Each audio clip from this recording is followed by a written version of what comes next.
Nous sommes donc le lundi, Rosh Chodesh Av. On est Daf Yud Het de Psachim.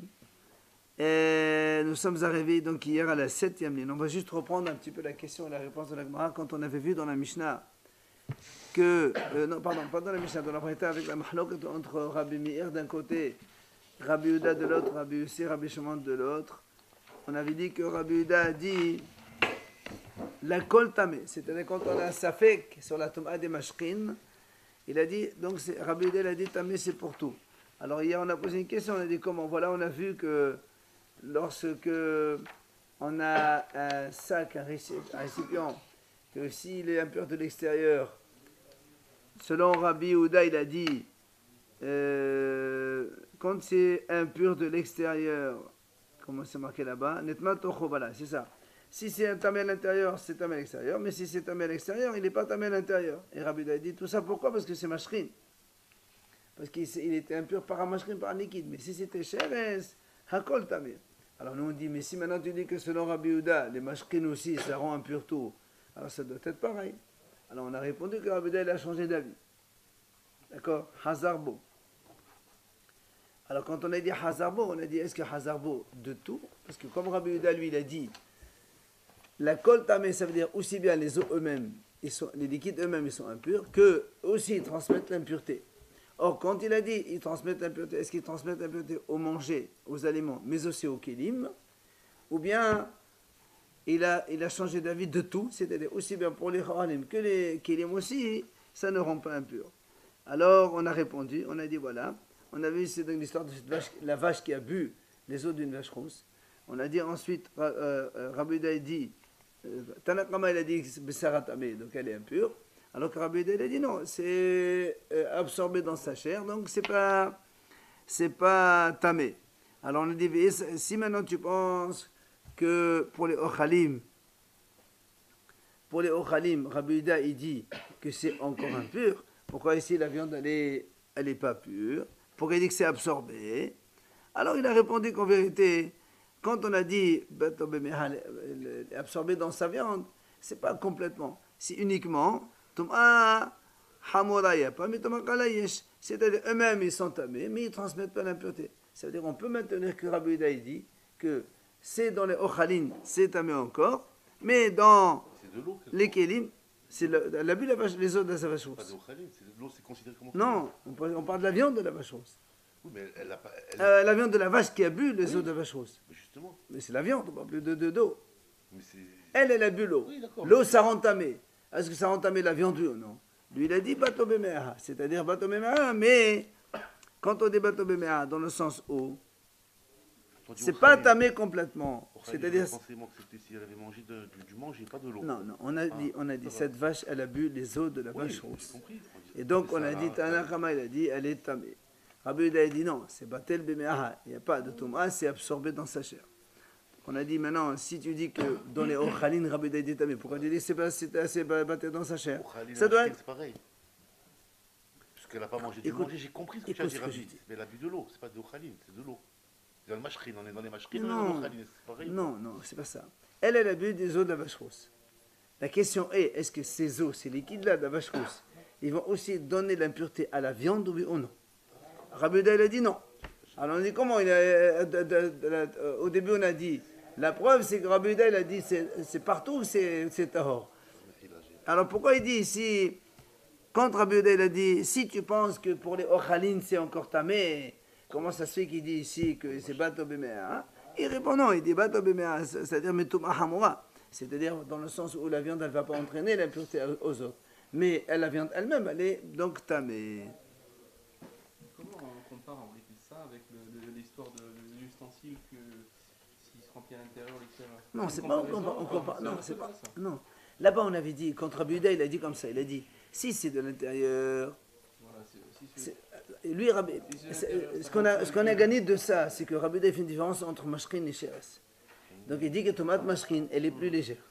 Alors donc nous on dit, alors si c'est plus légère, donc comment d'un côté là-bas Rabbi Yehuda dit il a kol tamé, maintenant tu dis non, c'est pas tamé la kol. Parce que soit tu dis que les mashkin, ça rend impur tout, soit tu dis que, ça veut dire que c'est hamour, c'est menatora, donc c'est partout, soit tu dis non, Alors d'un côté tu dis la kol tamé, Rabbi Yehuda en haut, dans la mahloket, il a dit la kol tamé, ça dit safek mashkin, c'est tamé hakol. Donc tu es mahmir dans les mashkin. Et là tu me dis non, quand c'est mashkin, on est plus cool. C'est problématique. Le shiret, ça doit être plus fort que l'eau quand même. Le shiret, ça va tout. Justement, moi on comprendrait que Rabbi Yehuda fasse une différence. Mais alors donc Rabbi Yehuda, il ne se contredit pas lui-même. Oui, il dit à quoi quand même. Alors, Miklal, maintenant la Gemara dit, Miklal dit Tanakama Savatum Ahamadan Namim Etameo. Alors il dit, donc si on dit que selon Rabbi Yehuda, quand il a dit que l'eau allait absorber dans la vache, c'est pas ça que ça entraîne pas une impureté, mais la viande elle-même elle est impure. Alors quand le Tanakama il a dit c'est impur, ça veut dire quoi? Ça veut dire que la viande elle entraîne aussi l'impureté, ça transmet. D'accord? Tanakama lui il a dit c'est tamé. Rabbi Yehuda a dit non, l'eau elle est absorbée. Et nous, on a répondu maintenant que quand on dit l'eau elle est absorbée dans la vache elle-même, ça veut dire que la vache, la viande elle est tamée, mais elle ne transmet pas l'impureté. Alors le Tanakama qui est plus mahmir, donc il pense que la viande elle transmet l'impureté. Ah, hab salat tamekatani. Pourtant, qu'est-ce qu'il a dit Tanakama? Il a dit la viande elle est tamée. Bessara, la viande de cette vache elle est tamée. Non, elle ne transmet pas. C'est pourquoi tu dis que Bessara seulement? Il a dit que la viande seulement elle est tamée. Pourquoi que la viande seulement? Tu aurais dû dire ça transmet aussi l'impureté. Si tu dis que Rabbi Yehuda il dit que c'est Bessara, la viande, et Tanakama dit la viande, c'est quoi la mahlok? Quand on dit parle de viande, c'est qu'on parle de bête morte. Non, elle n'est pas morte la bête. Et on parle de viande alors? Non, parce qu'on a fait la shahita de la bête. Ah, voilà, donc, On a fait la shahita de la vache. Bien sûr. Il te dit, Là, le problème, c'est pas la question de cadavre, c'est la question c'est qu'elle a bu des os de la vache rousse. C'est les liquides de la vache rousse qui vont rendre impur la viande. Donc, si on dit Rabbi Yehuda, si on dit que Rabbi Yehuda, il dit que la viande elle est tamée, et Tanakama il dit la viande elle est tamée, c'est quoi la mahlok alors? La mahloquette, c'est qu'elle rend tamée peut-être. Non, justement, on vient de dire que non. D'accord. Alors, la Gemara dit Kula Rabbi Yehudahi. En vérité, c'est vrai, c'est toute la Breta, c'est Rabbi Yehuda. Voilà comment il faut la lire d'entrée. Une vache qui a bu les os de la vache rousse. Et après, on a fait la shahita. La viande de cette vache-là, elle est tamée. On peut pas, donc, on peut la manger, mais on est tamé.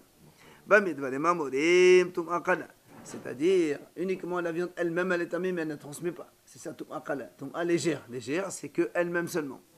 Aba tum'a hamura, là, mais tum'a sévère, non. Ça veut dire qu'elle ne peut pas transmettre l'impureté. Pourquoi? Parce que justement, Rabbi Yehuda dit que les os, ils sont absorbés dans le ventre de la vache. Et donc, du coup, il n'y a que la viande qui est impure et pas le reste. Hamoura, c'est qu'elle peut transmettre. Exactement. Et ça, la mahloquette, c'est ça. Rabashi amale olam bato b'me'ah legamri. Mishum davar limashche sarouah. Rabashi, il dit, en vérité, je peux te dire que bato b'me'ah, ça veut dire que c'est complètement absorbé et que ne transmet même pas l'impureté. Comment? Il dit parce que limashche sarouah. C'est-à-dire, Haramim disent quand l'eau est absorbée dans les ventres de la vache, c'est plus de l'eau, c'est pas de l'eau buvable, c'est un peu pourri, voilà, c'est un peu digéré, tout ça. Et là, donc ça, il n'y a pas d'impureté. C'est pour ça donc lui il dit qu'on c'est-à-dire complètement pure, elle n'est même pas impure au niveau de la viande. La viande, elle prend même pas l'impureté? Même pas, oui. Selon Ravashi. C'est pas conseillé, parce que c'est quoi? C'est pas des liquides. C'est pas des liquides. Mais si, elle a bu du liquide. Oui, mais dans le ventre, c'est plus un liquide. Quand est-ce que les liquides transmettent l'impureté? Quand tu touches un liquide. Mais là, dans le ventre, c'est un peu digéré, c'est déjà transformé. Mais les deux, c'est Minatora, n'est-ce pas? Non. Le liquide et le... Non, les os de vache rousse, c'est Minatora. Liquide, c'est Mahlok, toute la Mahlok qu'on est en train de voir maintenant, c'est est-ce que les liquides sont transmis Minatora ou pas? C'est Minatora. Non, Ercher, on ne parle pas d'Ercher. Le liquide, c'est ça. Mais non, on ne parle pas d'Ercher, maintenant on parle de liquides qui transmettent l'impureté. On ne parle pas d'Ercher Ils ne sont maintenant. pas aptes à prendre l'impureté, c'est ça? Non, qui Pas pareil. transmettent. Le liquide, il est impur, est-ce qu'il transmet l'impureté à autre chose ou pas? On va voir maintenant le troisième avis de la Breda. Alors, donc on a vu l'avis de Rabbi Meir. On a vu l'avis de Rabbi Yehuda. Maintenant, il reste le troisième avis, celui de Rabbi Yossi et Rabbi Shimon. Tous les deux ont dit que quand on a un safer mashkin, c'est-à-dire on a un liquide, mashké, liquide, on ne sait pas s'il est tamé ou pas. Si après il touche des aliments, il est rend tamé. Mais s'il touche des kilim, il est rend tahor. D'accord? Donc safer mashkin, il fait une différence entre les aliments et les kilim. Ça, c'est ce qu'ils ont dit, Rabbi Yossi et Rabbi Shimon. Amad Rabba Barhana, Amad Ishakish, Il vient dire Rabba Babahana Rabbi Yosef, Bishetat Rabbi Akiva Rabu Amara. Rabbi Yosef, là, il a donné cet avis-là parce qu'il parle au nom de son maître Rabbi Akiva. Il fait le même raisonnement que son maître Rabbi Akiva. Et on va maintenant voir quel est le raisonnement de Rabbi Akiva. Nidaresh, Itma, Itamma. Il va nous donner maintenant l'explication. Parce que Rabbi Akiva, il fait la dracha que le mot Itma, ça veut dire Itamma, c'est-à-dire il peut transmettre l'impureté. Comment? Il dit comme ça. Ditnan, c'est marqué dans la Mishnah. Bo bayom darash Rabbi Akiva. Ce jour-là, le jour où on a nommé Rabbi Lazar al-Azari à la place de Rabban Gamliel, donc Rabbi Akiva, il a fait la dracha suivante. C'est marqué dans la Torah, Vechol kelechel sachet l'épaule mehem el tocho. C'est marqué dans la Torah, Kol hashem el tocho yitma. On parle là-bas toujours donc un ustensile en argile dans lequel il y a un reptile mort qui tombe dedans. Et alors, on a dit, c'est marqué là-bas, Vechol kelechel sachet l'épaule mehem el tocho. Kol hashem el tocho yitma. Tout ce qu'il y a dans le kelechel, il est tamé.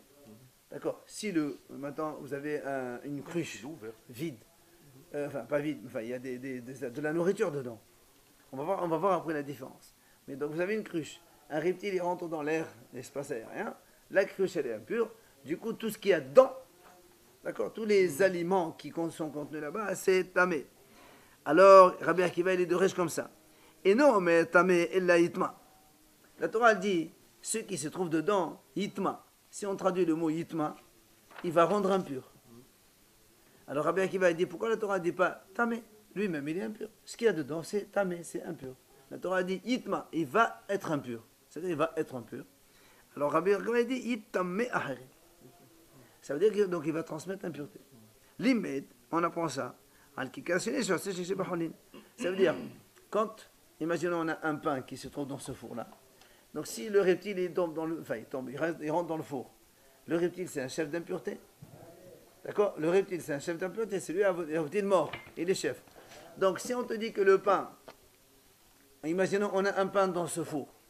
Un pain, il est deuxième degré. Pardon, le four il est premier degré. Attends. Le four il est premier, le pain il est deuxième. Et comme il y a marqué yitma, c'est-à-dire que le pain, il va transmettre l'impureté à un troisième.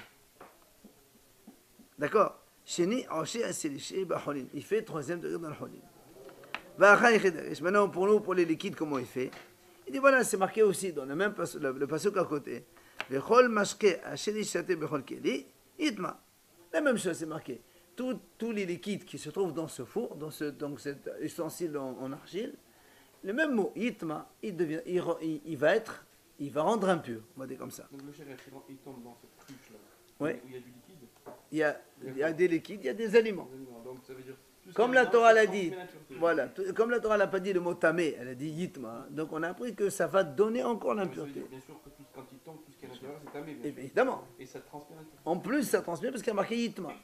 Et lui, Rabbi Akiva, il a été d'origine, il a dit yitma, les tamé tomatochani. C'est-à-dire pour lui, ces liquides aussi vont transmettre l'impureté. S'ils touchent un aliment, ils vont donner de l'impureté. Alors, la Gemara dit, est-ce qu'on va dire ce liquide-là qui était dans le four, qui est devenu impur? Nous, on a dit, il va transmettre l'impureté à des aliments. Est-ce qu'il transmet l'impureté à des aliments solides seulement ou aussi à des liquides? La Gemara pose une question. Alors, la Gemara dit, elle répond, c'est pas comme ça. La Gemara dit, ça veut dire quoi? C'est pas comme ça. Ça veut dire quoi? C'est pas comme ça. Amar, papa, le masino tum'a ça que c'est va. On n'a pas trouvé une tum'a qui fait la même chose. Ça veut dire que, comme dans on va voir que, par exemple, un aliment solide ne transmet pas un aliment solide. Alors on dit la même chose, un aliment liquide ne transmet pas un aliment liquide. Il va dans la suite, elle va nous le montrer. Donc c'est pour ça qu'il dit, l'homme masino tum'a ça que c'est va. Elle ne fait pas la même chose. Donc de là, on apprend que quoi? Donc selon Rabbi Akiva, ici, les liquides, ça transmet l'impureté à un aliment solide. D'accord?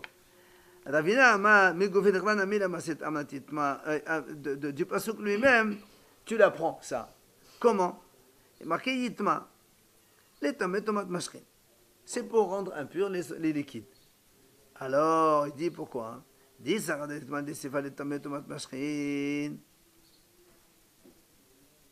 يتمادي ديشانا مي لتمتمات مشخين عبين نصدب إنهم كل شيء خلنا شيء على ما يخل مشخين شيء يقول كلي يتما لما لي إلا يتمادي دشا لتمتمات مشخين يتمادي سبت تمت أخلين Ravina dit comme ça. Nous, on a vu que dans le pasuk c'est marqué. La Torah l'a dit, tout ce qui est aliment solide qui se trouve dans ce four, il devient impur. Tout ce qui est aliment liquide qui se trouve dans ce four, il devient impur. Alors Ravina dit comme ça.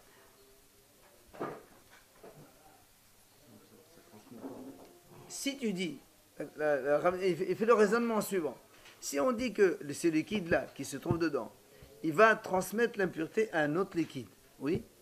Alors, j'ai une question, il dit Ravina. Quelle est la question? Pourquoi? Non, on a un four, enfin un ustensile en argile, une cruche ou un four, dans lequel il y a des aliments solides et des aliments liquides. Dans la Torah, c'est marqué que l'aliment solide, il transmet l'impureté. Quand on a dit l'aliment solide transmet l'impureté, il mentionne un liquide, pas un solide, pas un aliment solide comme au kéli aussi même. Le kéli, on va voir après. Maintenant, le Ravina dit, c'est marqué donc, pour les aliments solides, il transmet l'impureté. Pour les aliments liquides, ça transmet l'impureté. Maintenant, si tu dis que tous les deux ils transmettent l'impureté à l'aliment liquide le même, pourquoi la Torah elle a été séparée les deux phrases en deux? Elle a dit, la Torah elle a dit comme ça, les aliments solides, ça transmet, et les aliments liquides, ça transmet. Itma, deux fois il y a marqué le mot itma. Tu aurais dit, les aliments solides et les aliments liquides, itma, et moi j'ai compris. Donc si la Torah marque itma dans les aliments solides, et itma dans les aliments liquides, ça veut dire que les deux sont différents. De là, Ravina il a dit que les aliments solides, ça va transmettre l'impureté aux aliments liquides, et les aliments liquides, ça transmet l'impureté aux aliments solides. Ah, carrément le contraire. Exactement l'inverse. C'est pour ça qu'il dit, parce que de la même façon qu'on a vu que le mashkin ne rend pas impur les solides, les ochalin, les aliments solides ne rendent pas impurs les liquides ne rendent pas non plus impurs les solides. On ne peut pas dire que les solides et les liquides liquides. Et non. Donc c'est exprès qu'ils ont dit la Et justement, il vient de lui dire qu'on ne peut pas dire la même chose. D'accord, c'est pour ça qu'il lui dit. Si tu penses que Itma dit Sefa, c'est-à-dire dans les liquides, que c'est pour transmettre au liquide, alors Itma dit et le Itma dit c'est pour les liquides aussi. On n'a qu'à les mélanger ensemble. On écrit mais de tous les aliments solides. Et ensuite on dit et tous les aliments liquides. Itma, un seul mot pour les deux. C'est-à-dire, Itma lamali. Pourquoi on a répété deux fois le mot Itma? Et là, de là, tu apprends. Le Itma de la Risha, c'est-à-dire pour les aliments solides, c'est pour transmettre les tametomat mashkin au liquide. Et Itma de Sefa, et pour les aliments liquides, les tametomat pour transmettre aux aliments solides. C'est là où l'Agmara lui dit, et pourquoi on ne dirait pas que ça peut transmettre, les liquides peuvent transmettre l'impureté aux ustensiles carrément? Pourquoi on ne dirait pas que les aliments liquides peuvent transmettre? Tu as dit, ça ne peut pas être les aliments liquides, ça peut être que les solides. Pourquoi on ne dirait pas c'est pour les ustensiles? C'est-à-dire un liquide qui a pris l'impureté, qui se trouve dans le four. Alors il est tamé, il peut transmettre l'impureté à des ustensiles, des récipients. Alors il dit non, c'est pas possible. Pourquoi? N'est-ce pas que c'est un raisonnement par rapport sur lui? Comment? Il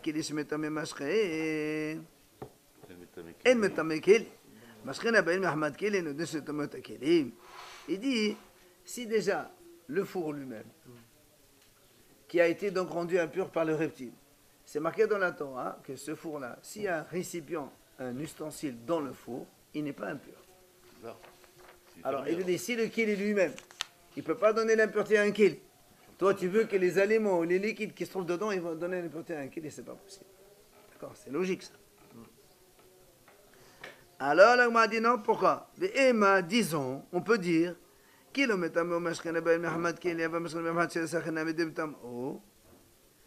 on m'a dit pourquoi? D'accord, ton raisonnement, il est vrai. Si le four lui-même, il ne peut pas transmettre un peu des ustensiles, donc c'est sûr que les aliments et les liquides qui se trouvent dedans, oui, il ne peut pas transmettre l'impureté à des ustensiles. D'accord. Mais ça, tu sais pourquoi? Parce que ce sont des liquides eux-mêmes qui ont été rendus impurs par le four. Mais si je prends un liquide rendu impur par un reptile, directement, un reptile mort, il touche un liquide. Et pourquoi je ne dirais pas que le liquide il pourrait transmettre l'impureté à un ustensile? Puisque nous, on parle de façon générale, la tom'a des mashkin, l'impureté des liquides. On parle plus de mehatat. Là, on parle de liquide normal. Non. Là, on parle d'un liquide normal qui a été rendu impur par le contact de quelqu'un. Imagine quelqu'un, il touche un liquide. Très bien. Alors, le liquide, celui-là, est-ce qu'il transmet l'impureté à quoi? Toute la question, elle est, nous, on est en train de discuter, est-ce que la tomate mashkin, elle est minatora ou pas? On a vu le mahloket.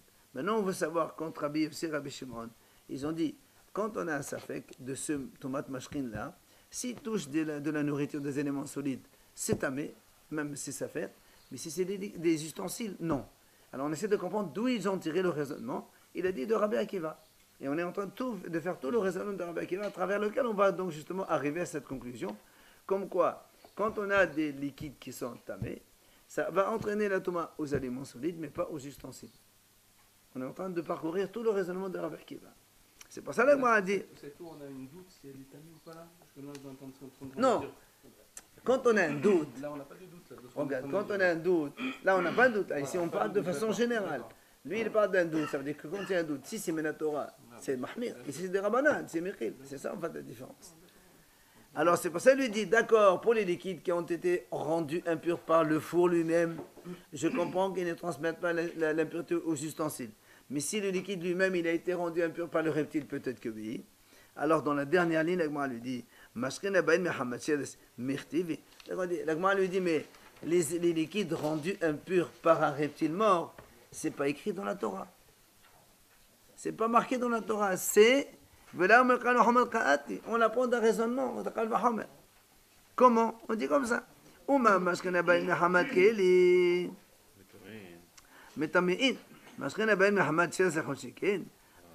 fait comme ça un raisonnement. Si déjà des liquides qui sont rendus impurs par un ustensile, notamment ce four-là, qui est donc en contact d'un reptile. D'accord? Le reptile mort qui était dans le four. On a dit le four, il transmet l'impureté au liquide. Et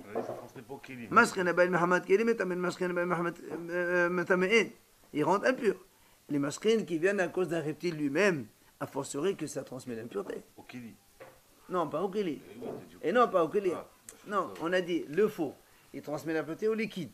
Et on a dit le liquide, et après il transmet l'impureté aux aliments solides. Alors la même chose, a fortiori que quand le shérif lui-même il touche le mashrine, que ça va entraîner l'impureté donc au solide. D'ailleurs là-bas, donc, et on compare après le liquide rendu impur par le shérif, par le reptile, la même chose que le liquide rendu impur par le four. Et on arrive donc à dire que dans notre cas, nous, que le liquide rendu impur par le four, enfin par l'ustensile en argile, d'accord, il transmet l'impureté aux aliments solides et pas au kélim. D'accord? C'est ce qu'on vient de retenir maintenant. Et le solide, absolument. Maintenant, l'Agma a dit Yitma de Shaykh Hidarish. Comment Rabbi Akiva il a été Doresh le premier Yitma? Rappelez-vous, dans la Torah c'est marqué Mekol ha'ochel ha'shede achel, tout ce qui est aliment solide qui se trouve dans ce four-là, dans cette cruche, dans cet ustensile en argile, Yitma. Après on a dit Mekol ha'chol mashke ha'shede ishate, et tous les liquides qui se boivent, aussi c'est la même chose, il y a marqué Yitma. L'Agma a dit, selon Rabbi Akiva, comment il est Doresh le Yitma d'Erisha, le premier? Il dit, voilà le pasuk. C'est marqué.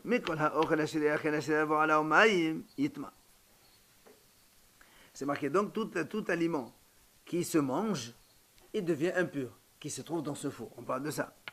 Alors il dit Itma. Pourquoi Itma? Il y a marqué Itma. On aurait pu marquer Tamé. Alors pourquoi Itma? Les Tamé Tamashrin. C'est pour te dire, voilà, que donc, le reptile qui est dans le four, dans une institution en argile, d'accord? Et donc, il y a des aliments solides. Dans le four, les aliments solides, ils sont impurs. Comme la Torah l'a dit Yitma, elle n'a pas dit Tamé. Yitma, ça veut dire qu'ils vont transmettre l'impureté. À qui? Au liquide. Donc les aliments solides transmettent l'impureté au liquide. Mais il est en train de faire la dracha. D'où tu l'as appris? C'est pour ça qu'il dit peut-être que non. Toi, tu as dit, comme il y a marqué Yitma, ça veut dire que ça va transmettre l'impureté aux aliments liquides. Mais pourquoi on ne dirait pas que ça transmet les impuretés aux ustensiles? C'est-à-dire quand on a un aliment solide qui se trouve dans le four et qui est lui-même devenu impur, il peut transmettre l'impureté aux ustensiles. Amrat Khalouham Agma dit non, c'est pas possible. On va faire Khalouham comment? Uma Mashke Shimetame Ochel et non Matame Keli. Ochel Shimetame Ochel et Deshetame Keli. Il dit si déjà un aliment liquide qui transmet l'impureté au solide, d'accord? On a dit il ne transmet pas l'impureté au Kelim. L'aliment solide qui lui-même ne transmet pas l'impureté aux aliments solides, puisque l'aliment solide ne transmet qu'aux liquides. A fortiori qu'il ne peut pas transmettre au Kelim. Alors donc c'est quoi le mot yitma? Si l'aliment solide, il ne peut pas transmettre aux ustensiles, il ne peut pas transmettre aux aliments solides, qu'est-ce qui nous reste? C'est uniquement aux liquides qui sont aptes à devenir impurs. Alors, l'agma dit, Maïri Amashkin, Mishum Da'an Qabel Tum'a. T'es pour le Mishum de Kamedi Ahrina. L'agma dit comme ça. Tu es en train de me faire un raisonnement et tu es arrivé à la conclusion comme quoi donc ça rend donc les aliments solides qui se trouvent dans un four, ils ne transmettent l'impureté qu'à des aliments liquides. Le solide non et l'équilibre non. L'agma dit, comme toi, qu'est-ce que tu m'as dit maintenant? On vient d'arriver à la conclusion, donc comme quoi ça ne transmet qu'à cela. Alors, l'agma dit, tu pour les méchants de la carnina. Ça veut dire, dans la vie, qu'est-ce qu'il y a comme chose? Il y a les aliments solides, il y a les aliments liquides, il y a les ustensiles. C'est tout ce qu'il y a. Alors, si les aliments solides, non. Les ustensiles, non. Qu'est-ce qui reste? Il n'y a que les liquides. D'accord? Alors, qu'est-ce que tu es en train de m'apprendre de tout ça, de toute une dracha? Alors que toi, tu es en train de me dire, et d'où on sait que ça rend impur les liquides? Mais c'est tellement évident. Si ça ne transmet pas au solide, ça ne transmet pas au équilibre, qu'est-ce qui reste encore? Il ne reste plus que les liquides. Tu n'as pas besoin d'une rachat pour ça. Ça se déduit de lui-même. Si on dit que les aliments solides ne transmettent pas aux aliments solides, ils ne transmettent pas au équilibre, qu'est-ce qui reste? Il n'y a que ça, il n'y a que les liquides. Donc tu n'as pas besoin d'une rachat pour dire ça. L'homme et l'équilibre, c'est la même chose. Il m'a dit, voilà pourquoi je te dis ça. Il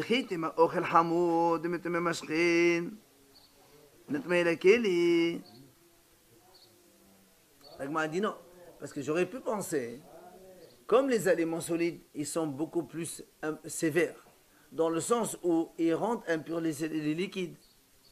Alors j'aurais pu déduire qu'ils peuvent aussi transmettre l'impureté aux ustensiles. D'accord? Comme les aliments solides, ils transmettent au liquide. Alors, les liquides, c'est plus. Transmettre l'impureté au liquide, c'est plus sévère que la transmettre au solide.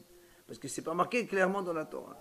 Alors, j'aurais pu dire que les ustensiles aussi. C'est pour ça qu'elle dit non. C'est pour ça. L'agma, elle répond non. On m'a dit masken hu. Nous sommes de masken al kabel Torah. On m'a dit là. Tant que je me kabel Torah sur le verset. L'agma dit. Toi, tu penses que la humra, la sévérité, c'est que les aliments solides transmettent l'impureté au liquide. Il dit, mais en vérité, la humra, ce n'est pas les aliments solides, c'est les aliments liquides eux-mêmes. Quoi? Vous vous rappelez, nous, on a dit déjà, on a toujours appris que les aliments solides, pour prendre l'impureté, il faut qu'ils aient été imprégnés par un liquide auparavant. Oui ou non? N'importe quel set liquide. Il dit, mais ça, cette condition n'existe pas pour les liquides. On n'a jamais dit qu'un liquide, il doit être imprégné d'un autre liquide pour qu'il prenne l'impureté. Donc tu vois bien, si tu touches un liquide, il touche un autre liquide. Alors tu vois bien que la sévérité que les aliments transmettent au liquide, ça ne provient pas des aliments, ça provient des liquides eux-mêmes. C'est-à-dire que les liquides, même s'ils n'ont pas été au contact d'un autre liquide auparavant, quand même ils prennent l'impureté. Alors que les aliments solides, eux, ne peuvent prendre l'impureté que s'ils ont été au préalable donc imprégnés d'un liquide. Alors, l'agma dit, oui, l'agma dit comme ça, la humra, nous on croit, parce que nous on a dit, tiens, peut-être que puisque les aliments ça transmet au liquide, c'est humra, alors ça peut transmettre aux ustensiles. L'agma dit, mais non, la humra, c'est pas dans les aliments solides, c'est dans les aliments liquides qui eux prennent l'impureté, même s'ils n'ont pas été donc au préalable imprégnés d'un liquide. Et alors, j'aurais pu penser qu'il faut qu'il y ait un contact de l'eau avec de l'eau, de l'eau avec de l'huile ou n'importe. Même chose. C'est l'eau, c'est les liquides. Itmadin, on sait que c'est pas Merchan Afra. L'Agma dit comment? Nous on a dit maintenant qu'un aliment solide transmet l'impureté à l'aliment liquide. L'aliment liquide transmet l'impureté à l'aliment solide. Parce qu'on a dit que l'un ne donne pas au même que lui. Il dit, comment tu dis, Itmad, de là tu apprends. Mais Atam Nafra, on a pris ça de ailleurs. Où ça? C'est marqué. Il dit,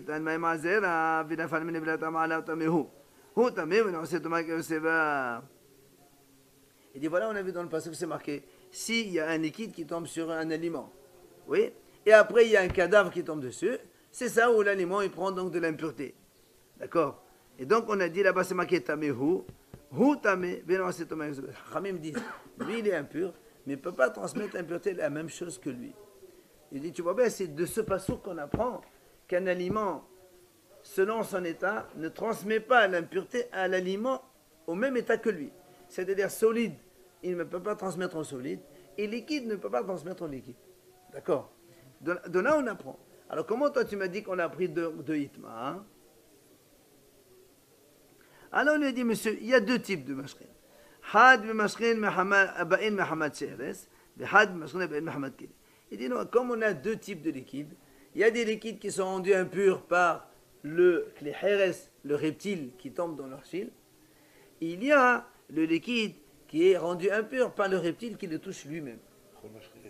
Donc il y a deux types d'impuretés différentes. C'est pour ça qu'on a utilisé donc deux psukim différents. Tu vas me dire, mais c'est pareil. Qu'est-ce que ça change? Tamé, c'est la même chose. Que ce soit l'impureté par le sheres ou par le keli, un premier degré, l'autre est les chefs d'impureté. On est toujours impur. Un degré, c'est pas. Entre le chef et le premier, il n'y a pas de différence. Pour arriver au deuxième, tous les aliments peuvent être deuxième. Hol aussi peuvent être deuxième. Alors que tu me dises que le liquide, quand il touche un four qui est premier, il devient impur. Ou que le liquide, il touche un sheres qui est chef, il devient impur, c'est pareil pour nous. D'accord? Parce que le liquide, il ne rend pas impur un autre liquide. Un liquide, il ne peut pas rendre impur un autre liquide. C'est ça qu'ils vont venir là. Et non, justement, nous, on a appris de la façon que le liquide ne peut pas rendre impur un liquide. C'est pas écrit clairement. Si, c'est marqué tamé. C'est beau. On a dit même maintenant. Donc si tu me dis pourquoi tu fais une différence entre les deux, il dit c'est que j'ai quand même besoin. Pourquoi? Parce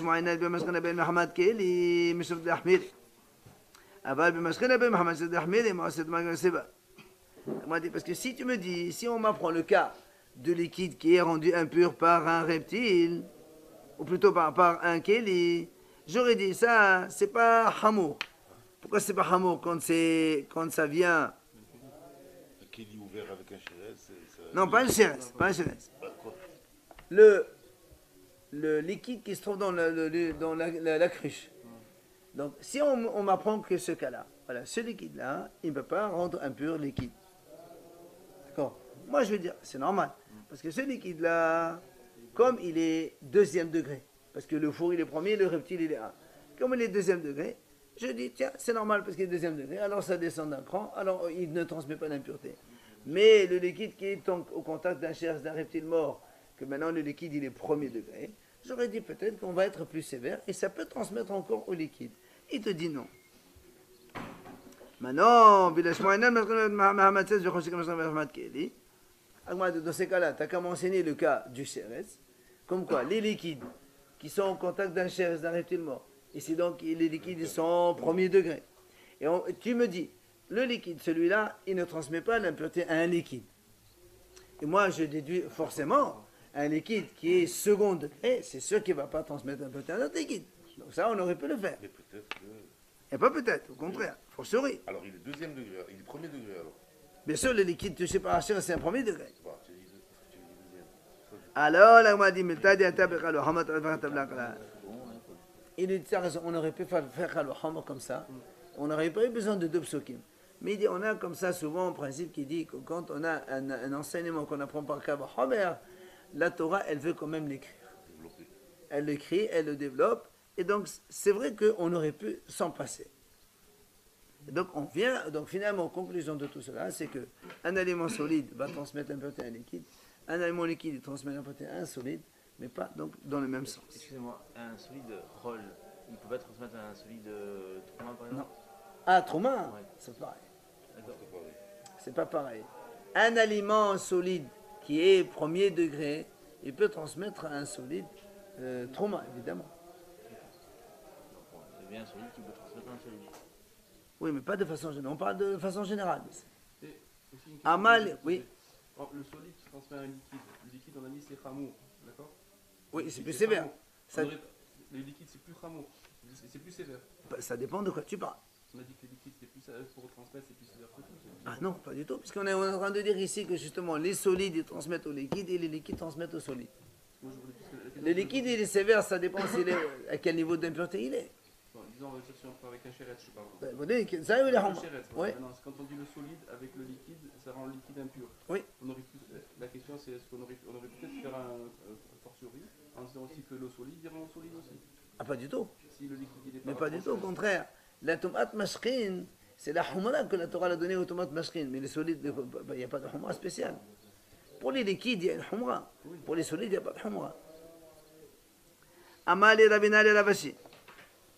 Donc, tout cela, c'est pour dire que Rabbi Yossé, qui a dit, d'accord, que les mashkin, ils transmettent l'impureté aux aliments solides, mais pas aux kelim, il a dit comme Rabbi Akiva. Amali Rabinali Ravashi, Veha Amar Rabba, lo Rabbi Yossé Saval, que Rabbi Akiva, lo Rabbi Akiva Saval, que Rabbi Yossé. Alors Ravina, il dit à Ravashi, il dit, je ne comprends pas. Nous, on a vu Rava, il a dit, ni Rabbi Yossé pense comme Rabbi Akiva, ni Rabbi Akiva pense comme Rabbi Yossé. Alors comment tu me dis maintenant, Rabbi Yossé, tout ce qu'il a dit maintenant, c'est selon le raisonnement de Rabbi Akiva. Alors que nous, on voit que Rabbi Yossé ne pense pas comme Rabbi Akiva. C'est 100 mètres, oui, absolument. D'accord? Comment tu dis, Rabbi Yossé, il a raisonné en fonction du raisonnement de Rabbi Akiva. Mais nous, on voit que Rava, il a dit, Rabbi Yossé ne pense pas comme Rabbi Akiva, ni Rabbi Akiva ne pense pas comme Rabbi Yossé. Il n'y a pas de contradiction. Mais toi, tu m'as dit, Rabbi Yossé, ce qu'il a dit, c'est en fonction de la chita de Rabbi Akiva. Exactement. Maintenant, il dit, voilà, Rava, il a dit dans un autre endroit, que ni Rabbi Yossé ne pense comme Rabbi Akiva, ni Rabbi Akiva ne pense comme Rabbi Yossé. Donc c'est contradictoire. Rabbi Yossé ne pense pas comme Rabbi Akiva. Alors comment il donne son raisonnement maintenant? Maintenant, il te dit que Rava, il a dit que Rabbi Yossé ne pense pas comme Rabbi Akiva. C'est là que c'est la question. On avait déjà vu que quelqu'un peut expliquer selon Rabbi Akiva, il ne pense pas la même chose. C'est ce qu'il va répondre. On l'a vu. Il dit, d'accord, il lui a dit, Aman, Rabbi Yossé Beshetat, Rabbi Akiva la bo Amara, Vili, la Svirale. Il dit, oui, il a donné le raisonnement de son maître, mais lui, il ne pense pas comme ça. D'accord? Il peut ne pas penser comme son maître. Ah bon?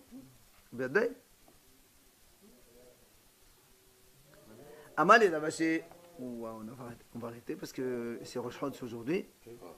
Mais, hein? D'accord. Et maintenant, la Gemara, justement, elle va nous montrer aussi qu'on a vu que Rabbi Akiva ne pense pas que Rabbi Yossé, et aussi qu'on a vu que Rabbi Yossé ne pense pas que Rabbi Akiva. D'accord. Comme ça, on montre exactement ça.